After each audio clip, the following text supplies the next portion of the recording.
애니띵 노하우입니다. 전 영상들에서도 말씀드렸듯이 저는 박물관을 참 좋아하는데요. 박물관으로의 여행은 그곳, 그 지역의 역사를 살펴볼 수 있기 때문입니다. 저는 지난 5월 16일 국립중앙박물관을 방문했었고, 그곳에서 이집트, 삶, 죽음, 부활의 이야기 특별전을 관람했었습니다. 세계 4대 문명 중 하나였고 서양 문명의 기원이 되기도 했던 찬란한 이집트 문명과 그 문화유산인 고대 유물을 볼 수 있다는 것도 좋았지만, 그것을 통해서 영원한 삶을 꿈꾸었던 고대 이집트인들의 생각과 삶의 단편을 볼 수 있다는 것은 너무나 매력적인 것이었습니다. 이집트의 장구한 역사와 그들이 맞닥뜨렸던 자연 환경으로 유래한 생활용품들, 그리고 통치 권력의 상징인 파라오의 모습은 대자연의 거대한 힘과 그것에 맞서며 대항하고 또 순응하던 인간들의 다양한 모습을 볼 수 있었고, 그런 그들이 처해냈던 삶이 현재를 살아가는 우리들의 모습과 그리 크게 다르지 않음을 느끼게 해줘 한편으론 숙연해지기도 했었습니다. 저는 그런 그들의 생각을 담아놓은 유물 하나를 소장해보고 싶었는데요. 생각하시는 것처럼 훔치는 거 말고 좀 더 안전하게 안전한 방법이 필요했는데요. 박물관 기념품점에서 사는 방법인데 애들 좋아하는 연필 같은 거 밖에 없어서 어쩔 수 없이 제가 직접 만들려고 합니다. 박물관에 전시되어 있는 유물을 직접 만드는 방법으로는 고전적이며 전형적인 방법인 클레이로 형상을 만드는 방법이 있겠는데, 저는 좀 더 현대적인 방법을 사용해 볼까 합니다. 전에 선보여드렸던 포토스캔 기법을 사용해서 3차원 영상을 만들고, 그렇게 만들어진 영상을 3D 프린터로 출력해서 실제와 비슷하게 도색해 보려고 합니다. 먼저 대상을 선택합니다. 이번 전시에서 저를 주목하게 했었던 동상 중에 사자의 얼굴에 여인의 몸을 하고 있는 앉아있는 와제트 청동상을 선택했습니다. 이 와제트는 태양신 라의 딸이며 이집트 왕인 파라오를 지키고 습지를 창조하고 출산 중인 산모들을 보호하는 이집트의 중요한 수호신 중의 하나였다고 하고, 그 모습을 무서운 사자와 생명을 수호하는 여성의 결합된 모습으로 표현한 것이 무척이나 인상 깊었던 유물이기 때문이었습니다. 우선 포토스캔 기법을 사용하기 위해서는 많은 사진을 찍어야 합니다. 예전엔 박물관에서 사진 촬영을 금지하기도 했었는데요. 스마트폰 카메라 기술이 발달하고 이것을 사용해 SNS에 자랑질하는 사람들이 많아진 관계로 이젠 제재하기보다는 다른 관람객에게 방해를 주지 않는 범위, 그러니까 플래시나 삼각대를 사용하지 않는 한은 카메라 촬영을 허가해서 오히려 전시 홍보에 적극적으로 이용하고 있기도 합니다. 저도 다른 관람객들이 전시를 보는데 방해되지 않도록 나는 안 보인다, 나는 떠다니는 먼지다를 조용히 되뇌이면서 마치 보이지 않는 스텔스 항공기처럼 있는 듯 없는 듯 조용히 사진을 찍었습니다. 입체 형상이고 다행히 그 형상 모드로 볼 수 있도록 독립된 부스가 마련되어 있었기 때문에 360도를 돌아가며 위, 아래, 위, 위, 아래 꼼꼼히 놓치는 곳 없도록 사진을 찍을 수 있었습니다.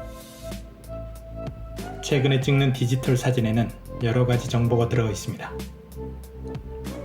찍은 날짜부터 시작해서 카메라 기종, 픽셀 수, 조리개, 노출 시간, ISO 감도, 초점 거리, 찍은 위치 등 수없이 많은 정보들이 사진과 함께 기록이 됩니다. 정보량이 많다고 하더라도 한 장의 사진에는 한계가 있을 수밖에 없는데요. 그저 평범한 2차원의 평면에 불과하기 때문입니다. 그렇지만 사진은 찍힌 피사체를 중심으로 초점이라는 것이 존재하게 되는데, 이 초점과 메타데이터의 초점 거리만 분석해도 3차원의 형상을 유추해낼 수 있게 됩니다. 우리의 눈도 비슷한 원리로 작동되는데요.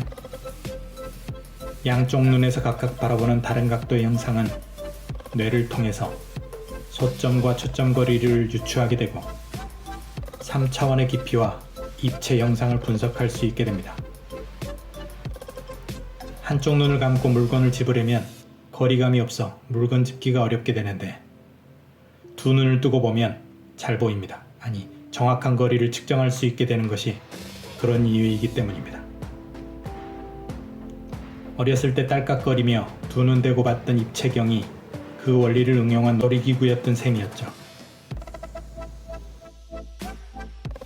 이렇듯이 컴퓨터를 이용해 같은 장소, 같은 피사체를 찍은 여러 장의 사진을 모아 초점의 거리 데이터와 소점을 분석하면 찍힌 피사체의 각각 사진의 픽셀은 3차원 형상으로 변환해 기록할 수 있게 되는데 이것을 포인트 클라우드라고 하고 이 포인트 클라우드에 기록된 각각의 점을 거미줄처럼 하나씩 엮어내게 되면 거대한 면, 즉 메쉬가 만들어지게 됩니다.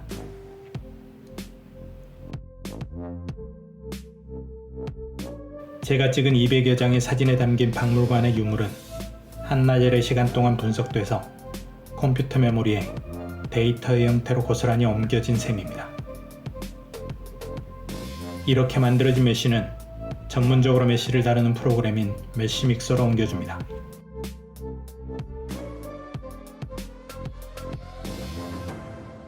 먼저 이리저리 돌려가며 메쉬를 제대로 세워주고 사이즈도 다시 조절해줍니다.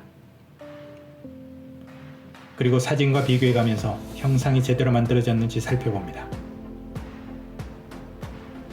음영이 져서 사진에 잘 담기지 않았던 부분들부터 다시 세밀하게 다듬어줍니다. 거칠거나 불필요하게 만들어져 있는 부분은 잘라내주고 주변의 면들끼리 이어줍니다. 모든 작업들이 그렇지만 얼마나 섬세하게 또 얼마나 많은 시간을 들여 다루느냐에 따라서 그 결과물의 품질은 달라지게 됩니다.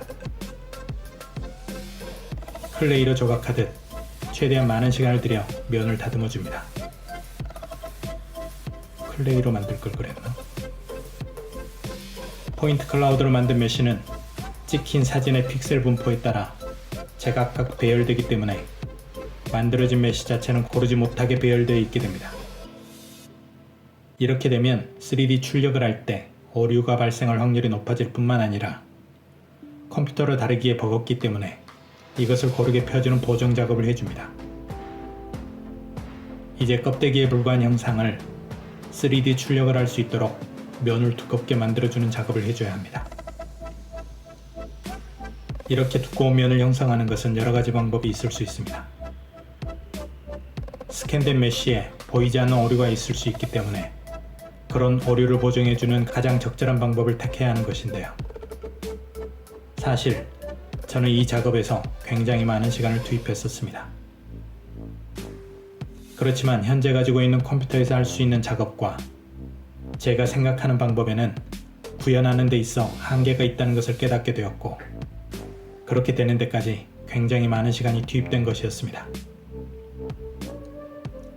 참고로 보면서 공부해야 할 매뉴얼도 없었고 레퍼런스로 삼도록 이런 작업을 해본 사람도 거의 없었기 때문이었는데 결국엔 그만큼 시행착오가 필요한 것이었고 그 작업을 통해 스스로 배워나가야만 하는 부분이었다고 생각하게 됐습니다. 제 자신만의 매뉴얼이 만들어진 셈인 것이죠. 결국엔 오류는 최대한 줄이는 범위에서 가장 쉽고 가장 간단한 방법을 선택해서 면을 만들어줬습니다. 이제 본체는 만들어졌으니 이 동상을 받쳐줄 기단을 만들어줍니다.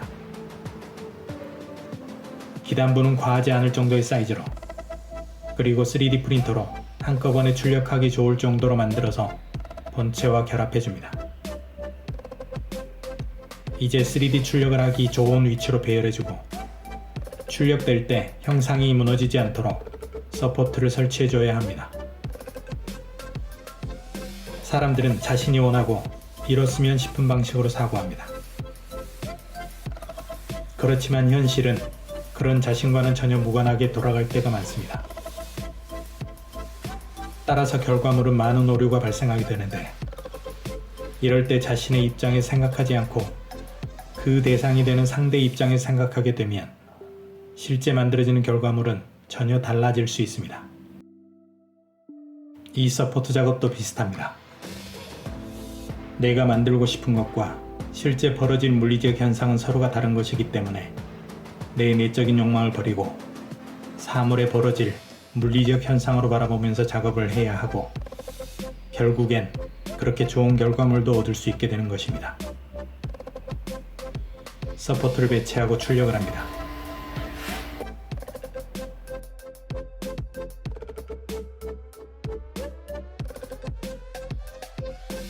(13시간여가) 지났고 비물질이었던 컴퓨터 메모리 데이터는 이제 형상을 가진 물질이 되었습니다. 알코올로 닦아내고 물로 씻어줍니다.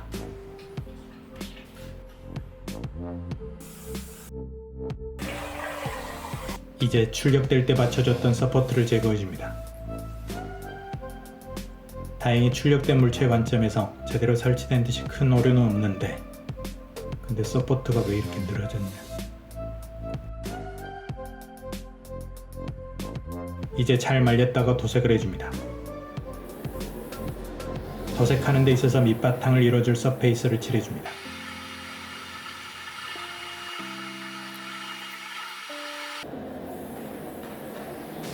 또다시 잘 말렸다가 이제 본바탕을 이뤄줄 청동색을 조색해서 칠해줍니다.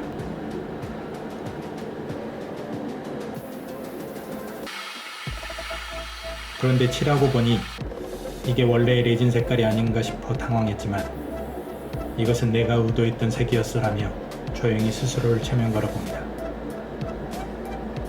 그리고 당황하지 않고 청동 위에 쓴 녹에 기본색을 조색해 칠해줍니다.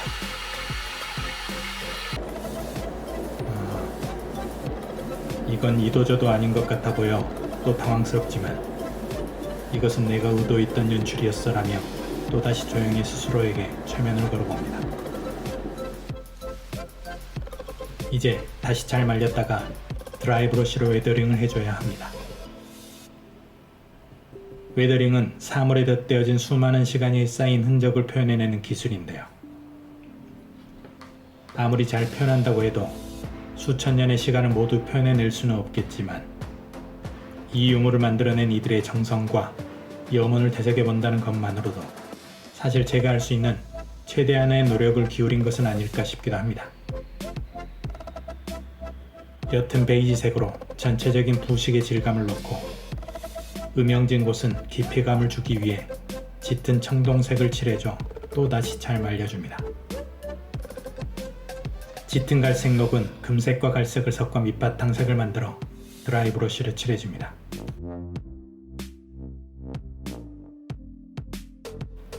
이제 마지막 단계입니다.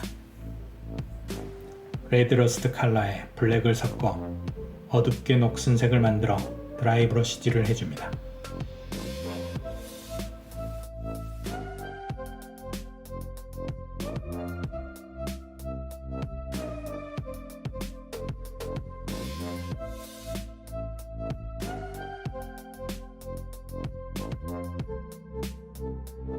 다 됐습니다. 수천 년 전 이집트인들이 수많은 시간 동안 고민과 사유를 쌓아 만들어낸 이 유물은 또 그만큼의 시간이 흐른 뒤 저 멀리 대한민국의 국립박물관으로 왔고, 수백 장의 스마트폰 카메라 사진으로 옮겨지고 컴퓨터 데이터로 변환된 후에 점으로 면으로 만들어진 그저 3D 데이터에 불과했던 비물질에서 구체적인 모습을 가진 물질로 재형상화되었고, 그 유물의 녹슨 시간까지 흉내내 덧대어지면서 결국 이곳 제 책상으로 옮겨져 오게 됐습니다. 스타트rek에서 봤던 순간이동 기술처럼 사람이나 유물 그대로를 옮겨온 것도 아니고 그저 형상을 흉내낸 정도에 불과할지 모르겠지만, 이렇게 잘 옮겨진 이집트의 유물을 보니 결국 사람은 그런 구체화된 형상을 통해 느끼고 사고하게 되는 것은 아닐까 싶기도 합니다. 오늘은 포토스캔 기술과 3D 출력으로 수천 년의 기억을 담은 이집트 유물을 제 책상으로 옮겨오는 스타트rek의 트랜스포터 기술과 백투더퓨처의 타임머신 기술을 선보여드렸습니다.